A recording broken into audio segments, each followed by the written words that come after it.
dulu. Tahan, stop jalan. Turun di sini. Alnaura Karima Pramesti, usia 32 tahun, ditangkap Kejaksaan Agung yang bekerja sama dengan Kepolisian Tokyo dan Interpol Jepang. Selebgram asal Palembang ini merupakan buronan Interpol atas kasus penipuan dan investasi bodong. Saat tiba di Bandara Sultan Mahmud Badarudin II Palembang, dengan memakai kacamata hitam berjalan digiring petugas. Menyebalkannya, dirinya malah melambaikan tangan ke para korbannya, terlihat seakan tanpa ada penyesalan dan rasa bersalah.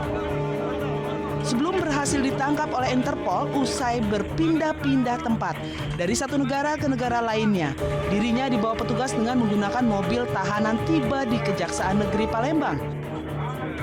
Alnaura, terpidana selebgram, banyak melakukan penipuan terhadap para korban dengan modus penipuan berkedok investasi bisnis tanah modal untuk menjual baju dan kain miliknya dengan keuntungan 9%. Syarat fotokopi KTP dengan uang minimal 10 juta rupiah. Selebgram Alnaura ini merupakan terpidana DPO yang kabur saat hendak ditahan dari penetapan hukum 2 tahun penjara putusan Mahkamah Agung Republik Indonesia.